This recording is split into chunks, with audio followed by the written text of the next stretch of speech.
Hello guys, I know after a long wait, here comes the part 2 of Singapore Malaysia trip, and if you have not seen the part 1, you can click on the I button and then you can watch the part 1 first.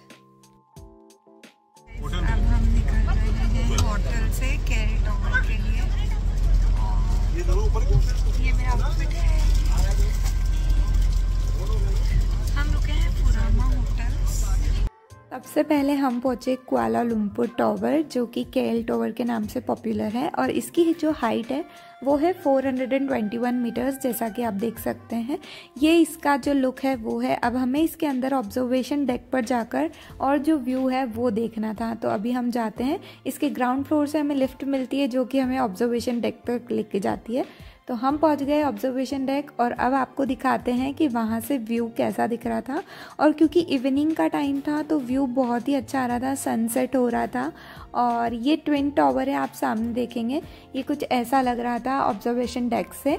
और अब photos तो कुछ अच्छे click हो नहीं पाए क्योंकि light proper नहीं आ पा रही थी, बट व्यू बहुत अच्छा था। तो चलिए अब आपको दिखाते हैं कि ऑब्जर्वेशन डेक में और क्या क्या चीज़ें हैं।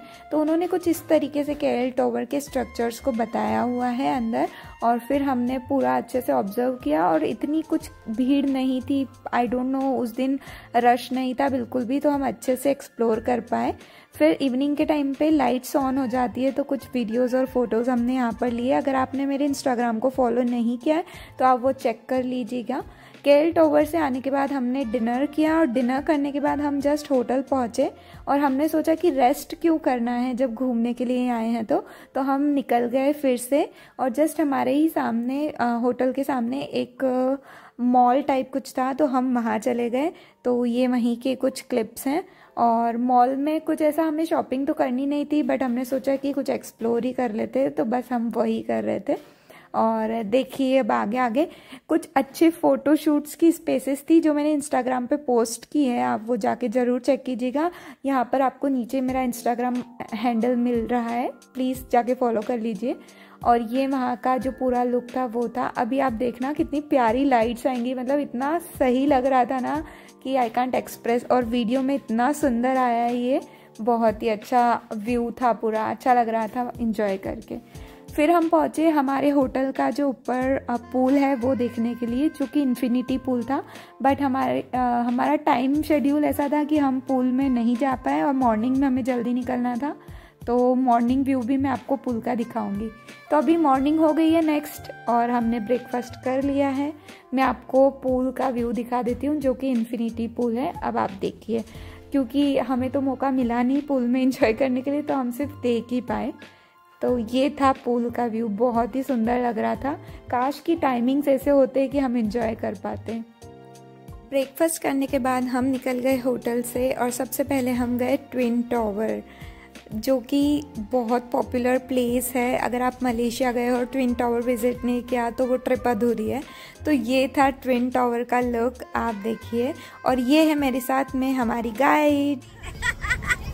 Yes, our guide. She's so sweet. Enjoy. Yes. ये देखिए आप ट्विन टावर का लुक, स्पेशली मैंने आपके लिए वीडियो शूट की थी ताकि मैं ब्लॉग में अपलोड कर सकूं। तो अगर आपको अच्छा लग रहा है ब्लॉग तो प्लीज़ लाइक कर दीजिए अभी, फिर आप भूल जाएंगे बाद में। और अगर चैनल सब्सक्राइब नहीं किया है तो प्लीज़ चैनल भी सब्सक्राइब कर लीजिए। तो ये था पूरा वहाँ की सराउंडिंग का लुक, जो कि बहुत ही अच्छा लग रहा था। फिर वहाँ से निकलने के बाद हम पहुँचे चॉकलेट फैक्ट्री, जो कि वहाँ का एक और अट्रैक्शन था। तो यहाँ पर हमें पूरा जो हिस्ट्री है वो बताया गया कि कैसे चॉकलेट बनी, कैसे उसको रिफ़ाइन किया जाता है। और यहाँ पर जो है ओरिजिनल चॉकलेट आउटलेट था ये। तो सभी लोग अभी देख रहे थे कि कौन सी चॉकलेट हमें परचेस करनी है, बट हम लोगों ने एक भी चॉकलेट परचेस नहीं की थी, क्योंकि आई डोंट नो, मतलब मुझे तो इतनी चॉकलेट्स पसंद नहीं है, और शुभम का भी मन नहीं था। और घर पे आई डोंट थिंक सो कि किसी को चॉकलेट्स इतनी पसंद है कि हम लेके आते। तो फिर हमने सिर्फ वहाँ पर देखा, और फिर हम पहुँचे अपनी थर्ड प्लेस पे जो कि है बाटू केव्स। तो ये वहाँ का लुक था, मतलब वो दिन, ये जो दिन था ये पूरा एडवेंचर से भरा हुआ था। बहुत सारी जगह हम गए और ये बाटू केव्स का जो लुक था, जो अभी तक सिर्फ मैंने वीडियोस में, ब्लॉग्स में देखा था, वो मैं खुद अपनी जब आंखों से देख रही थी तो मतलब इतना अच्छा लग रहा था कि मैं आपको बता नहीं सकती। फिर हम गए और हमें बताया गया कि यहाँ पे 250 स्टेप्स है जो कि एकदम स्ट्रेट है, तो वो चढ़ के आपको जाना है, फिर जाके टेम्पल आएगा। तो कुछ लोग तो नहीं जा पाए थे जो हमारे साथ थे ग्रुप में, बट हाँ, शुभम और मैंने काफ़ी हिम्मत की और फिर हम पहुँचे 250 स्टेप्स चढ़ के ऊपर। आप मेरी हालत देख सकते हैं क्योंकि वो खड़ी चढ़ाई थी तो बहुत मुश्किल थी, और ऊपर जाकर ऐसा पहाड़ों के अंदर टेम्पल बना हुआ था, तो हम वहाँ गए, हमने दर्शन किए। आगे आप देखिएगा, ये जो पूरा पहाड़ है ये बहुत पुराना है, 18th सेंचुरी ऐसा कुछ बता रहे थे वो कि तब का बना हुआ है। और ये यहाँ पर जो भगवान है मेन, उनके आप दर्शन कीजिए। तो मंदिर में दर्शन करने के बाद, आसपास की सराउंडिंग देखने के बाद, हम लोगों को नीचे उतरने का टाइम आ गया था। और यहाँ पर से एक ऐसा व्यू दिखा हमें कि सनलाइट डायरेक्टली नीचे आ रही है पहाड़ों के बीच में से, जो कि बहुत अच्छा लग रहा था। और यहाँ पर ये जो बंदर थे काफ़ी शरारती थे। एक फॉरेनर थी जिनके पास में कुछ फ्रूट्स थे, तो उन्होंने पूरा उनको स्नैच कर लिया। और ये ऊपर से पूरा लुक था, और नीचे आते आते हमारी हालत बहुत ख़राब हो गई थी। फिर हम पहुँचे अपनी 4th डेस्टिनेशन जो कि थी जेंटिंग हाईलैंड, और वो क्योंकि एक हाइट पे था तो हमें उसके लिए रोपवे से ही जाना था। तो यहाँ से जो व्यू आ रहा था वो बहुत ही अच्छा था, तो हम रोपवे से पहुँचे जेंटिंग हाईलैंड। और पूरा पीछे और आसपास अब्दुल का जो व्यू था बहुत अच्छा था। जेंटिंग हाईलैंड में कुछ एक्टिविटीज़ हैं, कुछ राइड्स हैं जो कि हमने बिल्कुल भी नहीं की थी क्योंकि बिल्कुल मन नहीं हो रहा था। हमने सोचा कि अगर हमने 1-2 ऐसी राइड्स कर ली जो हमें अच्छी नहीं लगी तो फिर पूरा जो शाम का हमारा शेड्यूल था वो बिगड़ जाता, तो इसलिए हमने एक भी राइड्स नहीं की। बस हमने वहाँ पे एंजॉय किया, देखा, और बहुत सारी चीज़ें थी वहाँ पे, आप प्ले कर सकते हो, एडवेंचर्स था। वहाँ से एंजॉय करने के बाद फिर हम निकल गए वापस से रोपवे से रिटर्न नीचे अपने जो स्टॉप था वहाँ पर।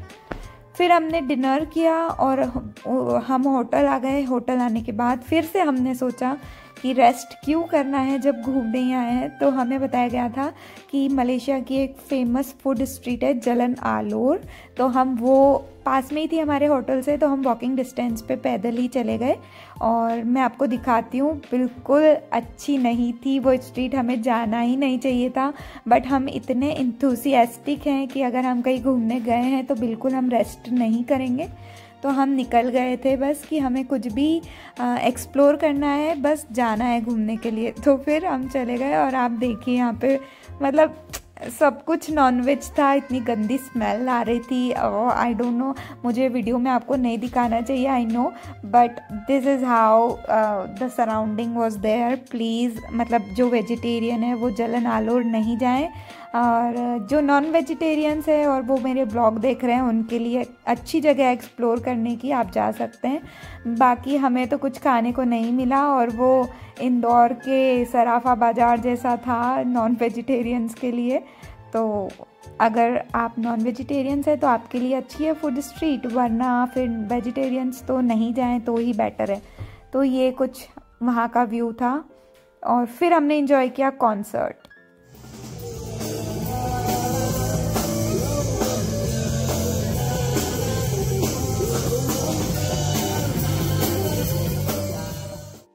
Okay guys, so that's a rap for this day, और मिलेंगे अब नेक्स्ट ब्लॉग में जो कि होगा सिंगापुर का, क्योंकि अगली मॉर्निंग हमें निकलना था मलेशिया से सिंगापुर के लिए। So see you in the next blog, bye, take care.